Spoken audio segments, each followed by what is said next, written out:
Okey, dan kita akan mutekan dulu mikrofon masing-masing.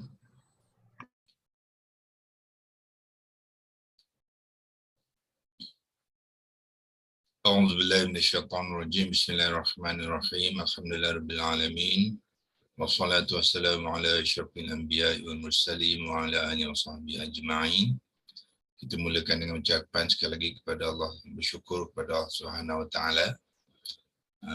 Dan cara kita mengucapkan kesyukuran bukan hanya dengan ucapan alhamdulillah ataupun kita hanya bersyukur, tapi perlulah kita menterjemahkan kesyukuran tu dalam kita mendekati Allah dalam perlakuan kita dan dalam kehidupan kita, ya. Itulah cara yang terbaiknya kita mengucapkan kesyukurannya kepada Allah. Dalam Al-Quran banyak Allah menegur kita. Dalam ayat-ayat tertentu Allah kata, sama ada Allah kata afala tashkurun, kenapa kamu tidak bersyukur, ataupun la'allakum tashkurun, ya. Jadi mana Allah sentiasa mengharap ataupun menyuruh kita ni, ya, menterjemahkan kesyukuran kita tu dalam kehidupan kita dalam berbagai-bagai aspek, ya. So setiap yang kita laku tu, kalau kita bersyukur, maknanya kita akan mengarahkan pelakuan kita tu kepada mendekatkan diri kita kepada Allah dan mencari, ya, keredaan Allah Subhanahu Wa Taala. Itulah caranya. Apa yang dimasukkan kita mensyukuri, ya, nikmat-nikmat yang Allah berikan kepada kita. Okey, kita teruskan perkongsian on Zoom screen ke korpus.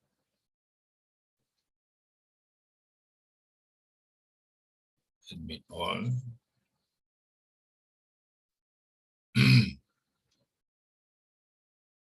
Okey, kita sekarang ni di dalam korpusquran.com, di dalam senarai kalimah-kalimah yang dibangunkan daripada 3 huruf akar, qaf, waw, lam. Semalam kita mengupas ayat 50, 18, 4, ya. Dan ada di antara tuan-tuan dan puan-puan tu dah boleh menghafal dah, ya. Pendek je ayatnya, ya.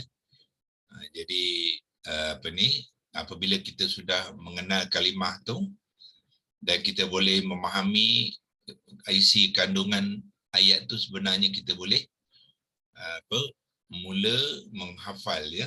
Cara menghafalnya ialah kita susun semula kalimah-kalimah tu mengikut isi kandungan, ya, yang Allah nak sampaikan kepada kita tu, ya.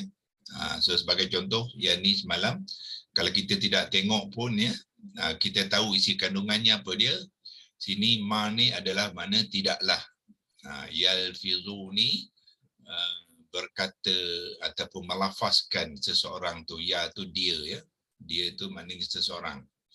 Ya, seseorang itu melafazkan sesuatu min qaulin, daripada apa-apa ataupun sesuatu perkataan ataupun percakapan ataupun ucapan, illa, melainkan ladaihi, ya, di sisinya, raqibun, ya, seorang pengawas, ya. Orang ini merujukkan kepada malaikat yang diutuskan oleh Allah untuk mengawasi percakapan kita. Percakapan ni maknanya bukan percakapan sajalah, ya, termasuklah perlakuan yang kita lakukan tu. Dan raqib tu apakah sifat dia? Raqib tu adalah atidun, ya. Jadi kalau kita tak tengok pun, kalau kita sudah tahu maknanya, ya, cara nak hafalnya, yang terbaiknya kita terjemahkan dulu, ya. Terjemahkan dulu, iaitu apa dia? Tidaklah melafaz seseorang itu, ya, ataupun tidaklah seorang itu melafazkan daripada sesuatu percakapan ataupun sesuatu perkataan, melainkan di sisinya ada raqibun, seorang pengawas. Ya, dan lepas tu kita tahu sifat kepada pengawas pula, iaitu atidun, yang sentiasa bersedia. Ya, jadi ma yalfizu min qaulin illa ladaihi raqibun atidun. Ya, tu caranya. Apabila kita sudah menggunakan kalimah, memahami maksud maknanya, kita gunakan pemahaman tu untuk menghafal. Bukan sahaja kita menghafal, kita menghafaz, kita memelihara ayat Quran tu. Sebab kita sudah memahami kenapa baris-baris tertentu digunakan, bentuk-bentuk kata ejaan dia, dan semua kita sudah mengenal. Itu dinamakan hafazan. Okey, hari ini kita teruskan dengan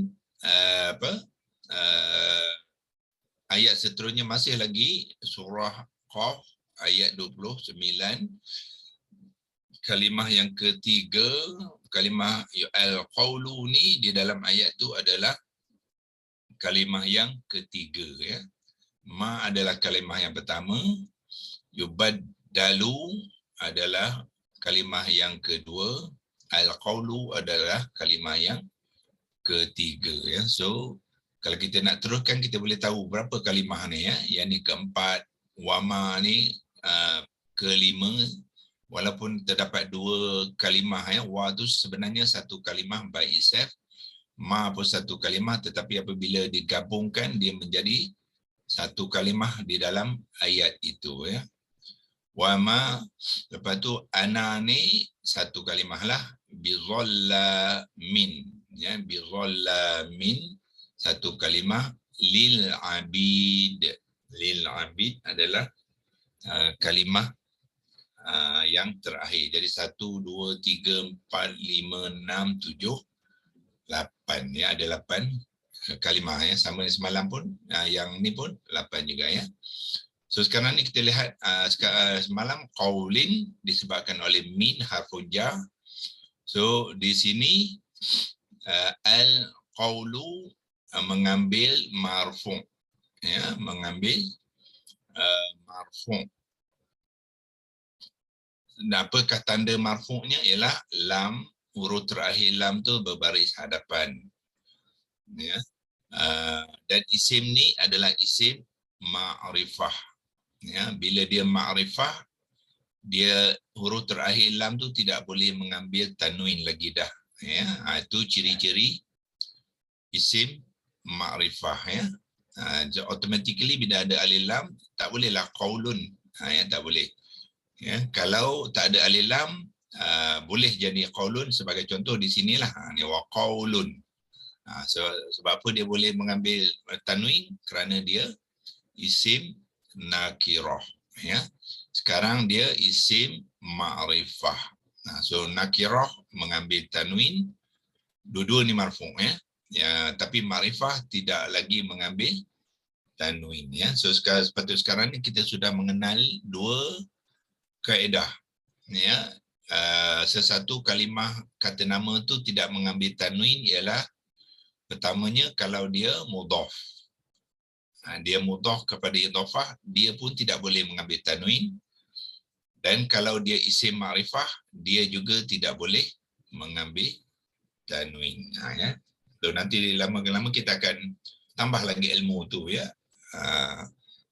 Ada lagi kaedah-kaedah lain kenapa sesuatu kalimah tu tidak boleh mengambil tanwin. So sekarang kita sudah jumpa dengan membincangkan kalimah-kalimah yang ada di senarai ini.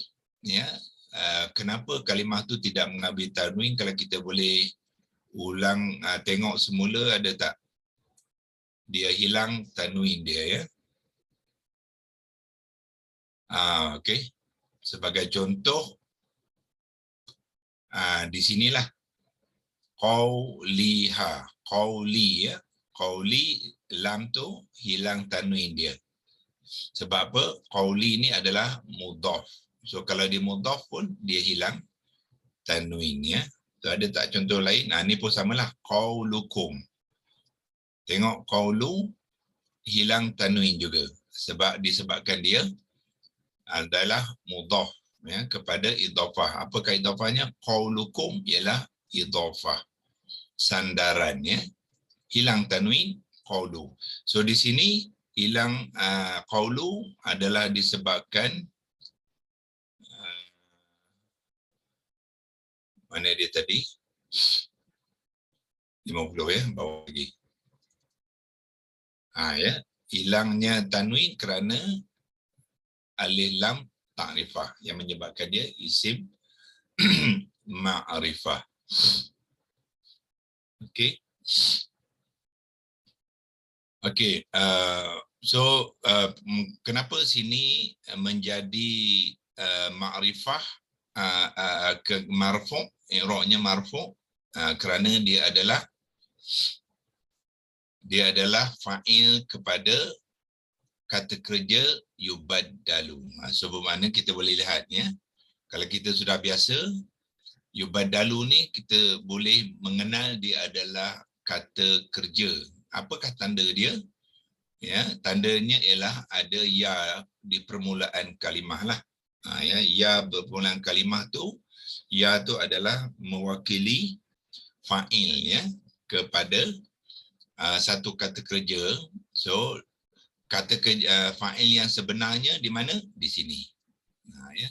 Kedudukan fa'il sentiasa selepas kata kerja ya. So makna ni yubaddalu ni adalah kata kerja. Jadi al-qawlu tu adalah fa'ilnya ya. Kalau tidak ada al-qawlu, dia akan diwakili oleh ya. Ya tu pun juga menjadi fa'il. Apabila fa'ilnya dinyatakan ya, dalam konteks ini fa'il ni dinyatakan sebagai kalimah yang berasingan ya, berasingan. Jadi ya yang baris depan ni siapa dia?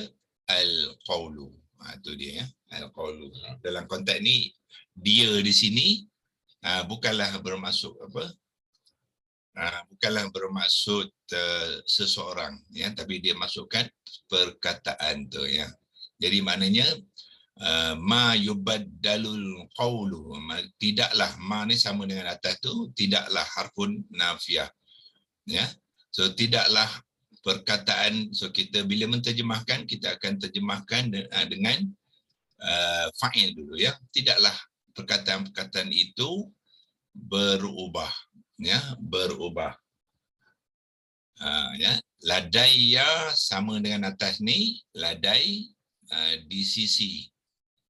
Ya, cuma bezanya sekarang ni di sini ladaihi ya, iaitu di sisinya, tapi di sini ladaiya, ya yang hujung tu adalah dipanggil ya mutakallim, iaitu aku. Di sisi aku. Aku ni bermaksud apa? Allah. So ini bermakna Allah mengucapkan ayat ni kepada seseorang tu, termasuklah kita semua ni ya, iaitu Allah kata tidaklah perkataan-perkataan ataupun penyataan-penyataan itu berubah ya di sisi aku. Maknanya apabila Allah telah memperkatakan sesuatu, Allah tetap akan menunaikannya ya. Kerana apa? Allah nak sambung wama, dan tidaklah ana, iaitu aku. Ana ni kalau dalam penulisan yang betul, alif ni dia ada bulat kecil di atasnya. Ana bizalla ya. So ana ni biasanya ada bulat kecil di atas, jadi kita baca ana bizalla min ya. Kalau tak ada bulat tu kita baca dia sebagai dua harakat ya. Tetapi tulisan yang sebenarnya ialah ada alif dan bulat atas kecil dibandingkan alif yang digugurkan di dalam bacaan. Hanya ditulis di dalam penulisan tapi digugurkan ya. Cuba kita tengok ayatnya yang sebenar ya. Tu dia ya. So ayat yang sebenar ialah alif ni dia ada tanda ada bulat di atas tu, jadi kita gugurkan dia. Ini dia tanda lonjong dipanggil ya, tanda lonjong. Ana bi dhalla mil lil abid. Itu So masa kita membaca tu pastikan kita kenal betul-betul kalimah tu dan kita membacanya dengan betul ya. Dan keduanya di sini tuan-tuan, wama alif ni sebenarnya kena ada tanda panjang, tanda yang panjang disebabkan ma dengan ana ni adalah mad jaiz munfasil ya, mad jaiz munfasil, jadi dia dibaca sepanjang 4 harakat ya. So alif ni kena ada tanda mad yang panjang ya. So kita tengok ayat yang sebenarnya, kita akan lihat ya, dia ada tanda panjang ya. Wama ana bizalla mil lil abid ya. Dan keduanya lihat di sini bizalla mil, bizalla mil, tengok tulisan dia ya, penulisan mengikut Rasam Osmani, alif ni adalah alif kecil ya, alif kecil ya, yang mana diletakkan di antara lam dengan mim. So masa kita menulis kalimah tu ataupun masa kita mengeja, so kita akan sambungkan lam ni dengan mim ya. Lam ni sambung dengan mim, lepas tu letakkan saja alif di antara lam dengan mim. Itu cara menulisnya ya. Kalau tulisan dulu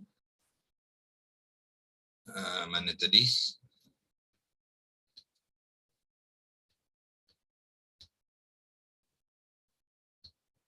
Okey, tulisan dulu dia tulis dengan lam, lepas tu alif. Yang ni cara lama ni, penulisan cara lama ya. So sekarang ni Rasam Osmani tidak lagi menulis cara ni, jadi alif ni adalah diletakkan dengan alif kecil, ditukarkan dengan alif kecil, lam ni disambung terus kepada mim, bizalla mil. Itu cara penulisannya. Kita tengok sekali lagi, tengok dua perkara di sini ya. Satu alif kecil, kemudian tanwin mim kepada mim. Dia berbeza dengan apa yang ditulis di sini ya. Tengok dalam tulisan yang sebenar. Ya. Pertama menggunakan alif kecil, kemudian tanwin dia ya. Tanwin dia adalah tanwin tidak selari. Ini dipanggilkan tanwin kasrah yang tidak selari ya. So apabila dia tidak selari, dia kena tulis dalam bentuk tidak selari ya. Kalau kita tengok yang tulisan tadi, dia tulis selari. Itu sebenarnya ini dipanggilkan tanwin yang selari ya. Ini adalah limitation keyboard lah, bukan mungkin mereka yang menulis bukan tidak tahu, tetapi kemungkinan keyboard dia kunci-kunci komputer lah ya, yang tidak ada tanwin tidak selari. So bila dia bertanwin, dia akan mengambil satu tanda saja, iaitu tanwin yang selari. Ini dipanggilkan tanwin selari ya. So dalam konteks ni dia tidak boleh mengambil selari. Kenapa? Tanwin ini bertemu dengan lam ya. Bila tanwin bertemu dengan lam, apa yang berlaku? Hukum idgham bila ghunnah. Hukum idgham bila ghunnah ya. So apa dia membabit hukum idgham? Apabila dia membabitkan hukum ikhfa, jadi tanwin tidak boleh mengambil tanwin yang selari ya. Dan bila dia membabitkan hukum idgham bila ghunnah, lam ni perlu ditasydidkan ya. Iaitu apa kaedah dia? Nun yang mati di dalam baris kedua tanwin itu bertemu dengan lam. Jadi berlakulah hukum idgham bila ghunnah. So idgham bila ghunnah, idgham tu nun yang mati tadi dimasukkan sepenuhnya ke dalam huruf lam ni, jadi sebab itu lam tu ditasydidkan ya. Kita panggilkan idgham kamil ya. Sebab tu ditandakan dengan yang bertasydid ya. So kita tengok ayat sebenarnya. Itu ya. Itu penulisan yang betul ya. So tanwin tidak selari alif kecil, lam tu hendaklah ditasydidkan.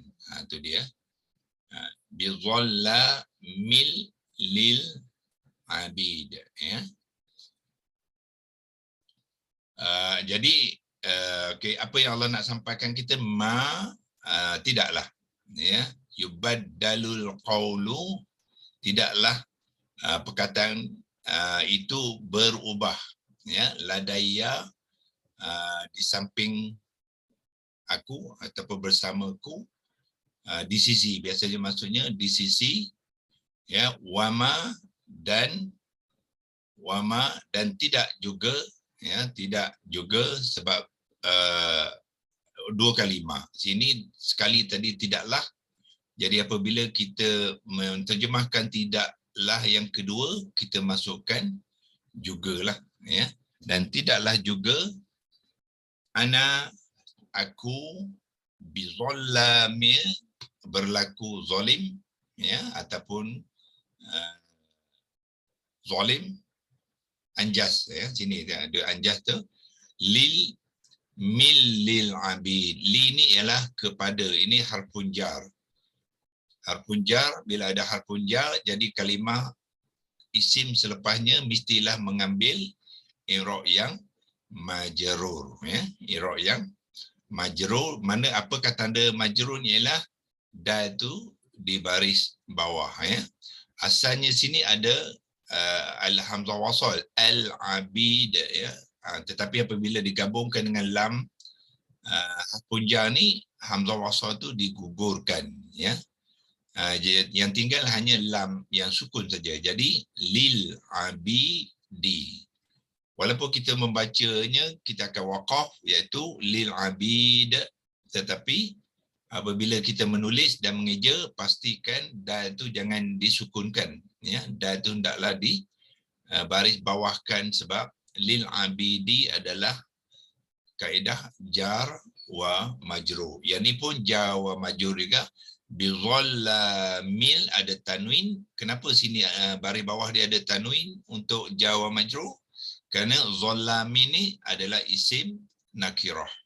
Ini isim nakirah yang majrur, tetapi di sini isim ma'rifah yang majrur ya. Itulah sebabnya terdapat ya perbezaan, satu digunakan tanwin, satu tidak bertanwin ya. Itu kaedah-kaedah. Dan keduanya ingin saya berkongsi juga, tengok di sini ma yubaddalu, ya ni berbaris hadapan bukannya berbaris atas. Ya, dia berbaris hadapan dan bukan berbaris atas ya. Okey. Kenapa agaknya itu? Saya kena buka dulu apa tu template yang biasa kita gunakan.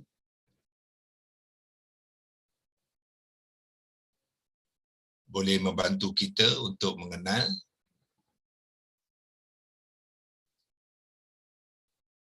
Ya. Okey ya. So template ni sangat ya berguna untuk membantu kita. Ialah daripada tadi kita sebenarnya ini adalah fi'il mudhari' ya. Bermula dengan ya. So kenapa dia baris hadapan dan bukan baris atas? Okey, clue dia ialah sebab ada tasydid. Dal tu bertasydid.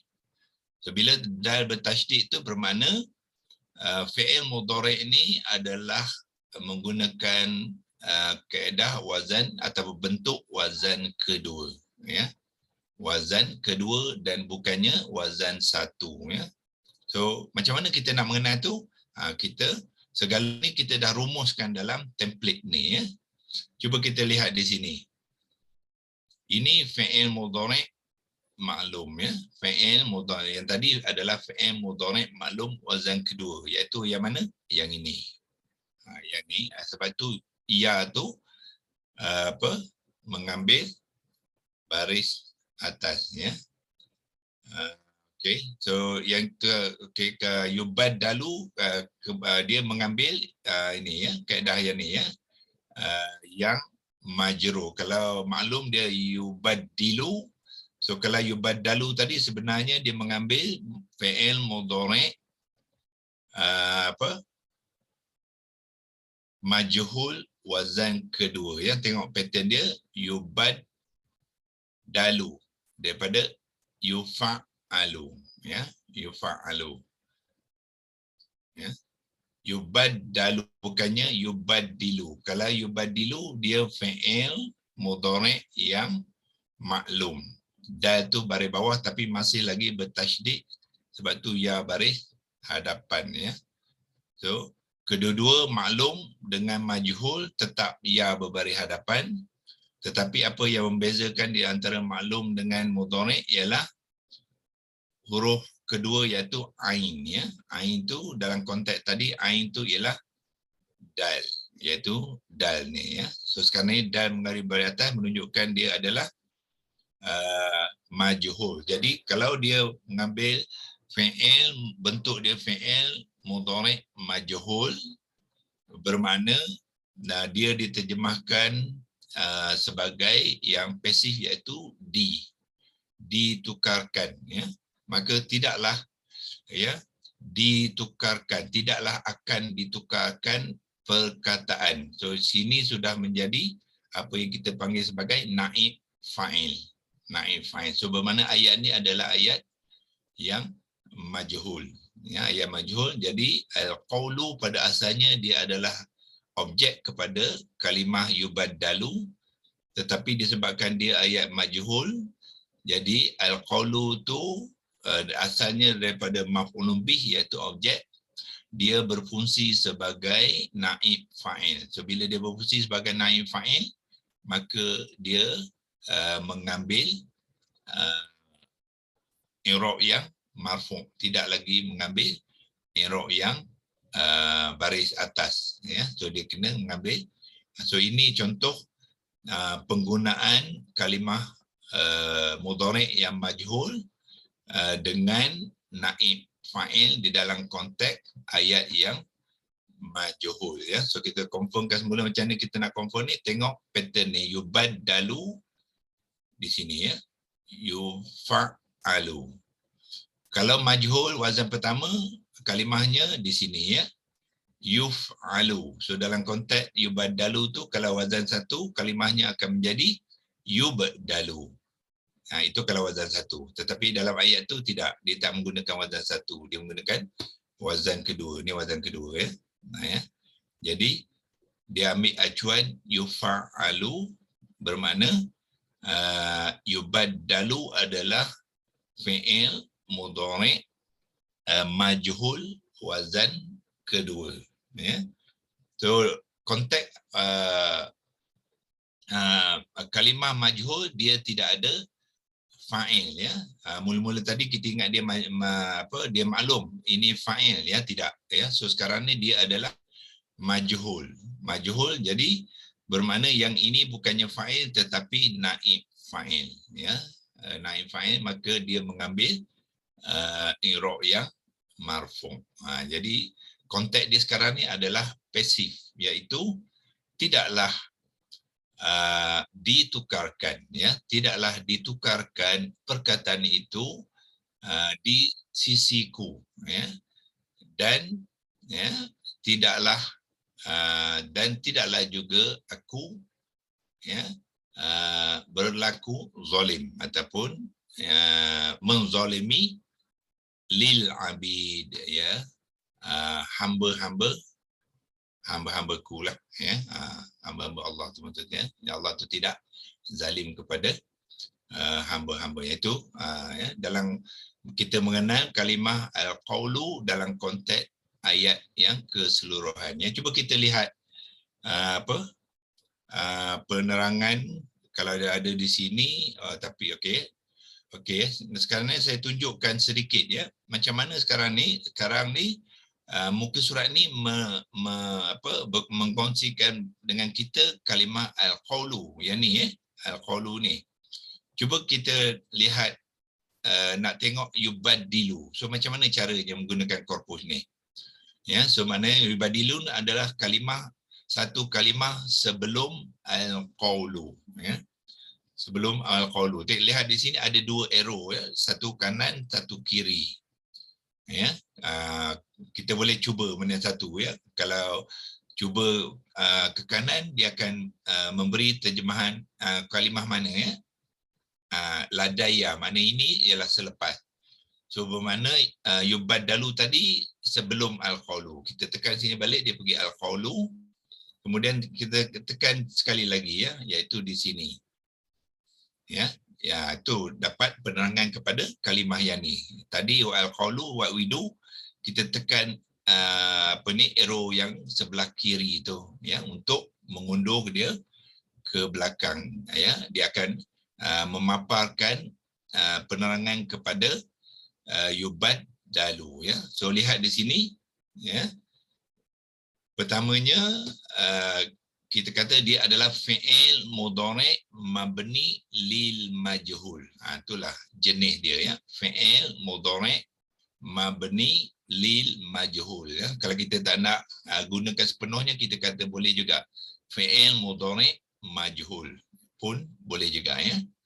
Kemudian tadi kita kata apa? Ya berbaris hadapan dengan dal bertasydid menunjukkan dia wazan yang kedua ya, daripada template ni.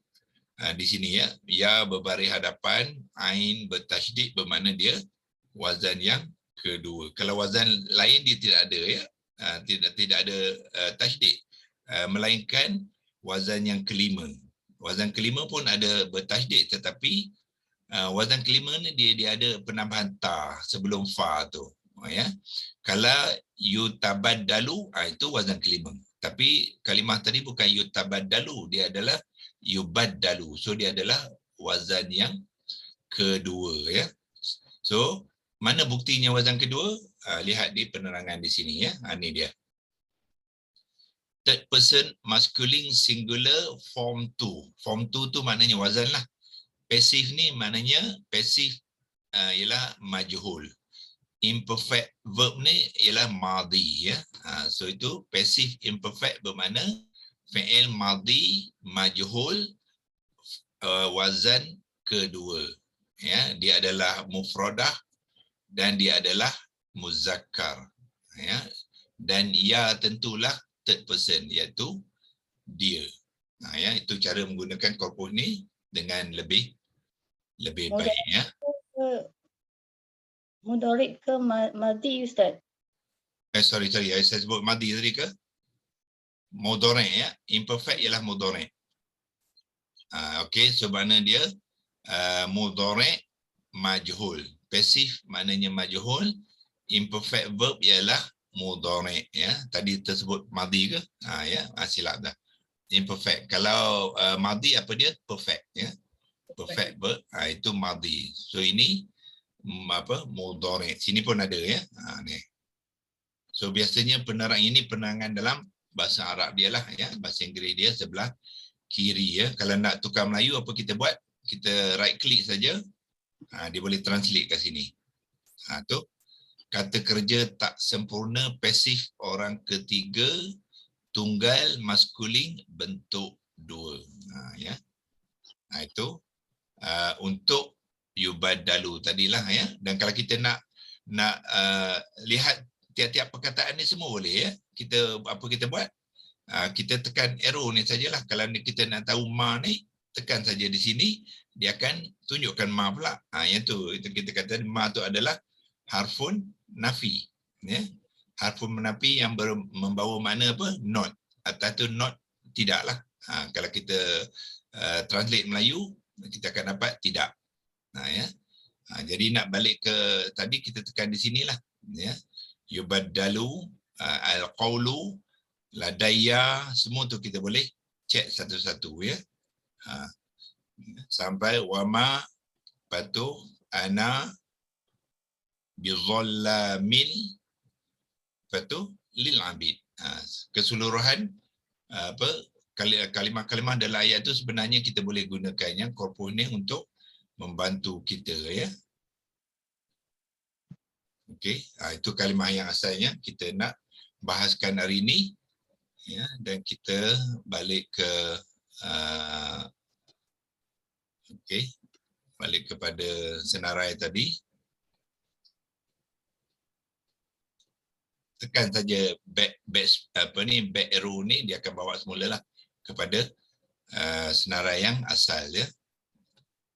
Bergantung kepada sejauh mana kita dah keluar daripada perbincangan, perkataan dan ayat itu ya. So itu dia kalimah Al-Qaf, surah Al-Qaf ayat ke-29, kalimah yang ketiga Al-Qawlu dalam konteks ayat ni, ma yubaddalul qawlu ladayya wa ma ana bighalla mil lil abi. Yang insyaallah besok kita akan sambung yang ni pula lah, qaulin innakum lafi qaulin mukhtalif ya. Kalau kita boleh cepat sikit mungkin kita boleh buat 2 sekali, kalau tidak kita buat satu-satu ya setiap hari, supaya sambil kita mengenal kalimah tu kita juga akan memahami ayat-ayat yang kita bacakan tu insya-Allah ya. Wabillahi taufiq wa hidayah. Wassalamualaikum warahmatullahi wabarakatuh. Terima kasih Ustaz. Terima kasih Terima Dr. kasih bersama. Sama-sama. Okey, terima kasih Doktor. Assalamualaikum. Terima kasih. Waalaikumsalam warahmatullahi wabarakatuh.